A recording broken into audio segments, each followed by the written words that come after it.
Some might argue that being too overpowered in a game makes it less fun to play. For some reason though, creating completely broken builds in a roguelike tickles just the right spot in my tiny monkey brain. If you think that there can't be anything stronger than the buff cat one-shot build we've talked about before, well, you might want to send your kids to bed because this build is just disgusting and I love it. This build guide is based on the Roulette dungeon demo, which you can play for free on Steam, so feel free to check it out for yourself. For this run we'll pick Cuddlebutt as our character, and you can definitely tell that this cat has seen some shit. The reason why we picked this character is because their ability lets them restore half of our HP as well as all of our shields. This is super important and you will soon see why. Our goal is to maximize our damage output no matter what, and we want to end battles as soon as possible. To achieve that we'll rely on black bats, because there are some items that synergize amazingly. Our most important item picks are the following. Monkey Paw. This one lets us hit the force stop right from the start, but it does increase enemy damage by 2. Loose gun loss leads to more damage from both sides. Really makes you think, doesn't it? Anger Issues lets us deal double damage in our first turn, which pairs greatly with the Monkey Paw effect. Black Dice gives us a 50% chance to deal double damage when betting black. And last but not least, Loneliness gives us guaranteed double damage when betting black, but halves our HP when we land on 1. With this setup we can theoretically one-shot pretty much anything in our first turn. Aiming our force stop on 6 can give us 53 damage, or 29, depending on whether the black dice effect triggers or not, which is absolutely disgusting. You can even increase your damage further with pocket bats or other damage boosting items, but let's keep things as simple as possible. All this power comes at a cost though. Due to the nature of Monkey Paw and loose gun loss, enemies deal +7 damage, and this will definitely add up eventually in endless mode. So missing the force stop can prove fatal, especially since there are 1s right next to the 6s, and as mentioned before, Loneliness's unfortunate side effect is that landing on 1 halves our HP. Luckily, our ability can help us if we ever find ourselves in such a pickle. Also, if we manage to grab the coin on a string, we can use the slot machine for free once per battle, which can give us some extra heals. Furthermore, if we're lucky enough to buy some shield upgrades along the way, HP won't be much of a concern anymore, and most of the black bat items can also help you balance out the downsides of loneliness to a certain extent. I'm talking about the in-game item, of course. Don't have any data on whether this helps against actual loneliness, and I'm probably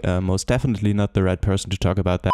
Some items you might want to consider picking up are Survivor, which restores 25% of your shields when landing on 0, Early Bird, which lets you start battles with 75% shields instead of 50, Sixth Sense, because it restores 6 shields when landing on a 6, which is great because we aim for a 6 anyways, and it gives us some wiggle room when the double damage effect of black dice won't trigger, Coward, which restores 10 shields when landing on a 4, and Support System. This one makes landing on a 1 hurt less, because it restores 25% of our max HP. These are just some suggestions though. You would need to have godlike RNG to find all of them in one run, but you also don't need all of them for this build to kick ass. So it's safe to say that this build can deal a lot of damage very quickly, though it is quite risky because landing on 1 hurts you significantly. However, since there are a lot of items that provide you with extra shields, it might not be that bad. And if you manage to grab yourself enough shield upgrades, your health bar eventually won't even play much of a role anymore. All in all, it's definitely a super fun way to play. Just getting into battle and instantly annihilating enemies is quite the rush. Here you can see all of the items mentioned in this video again. Do with it whatever you want, but don't blame me if you suck at using the force stop ability.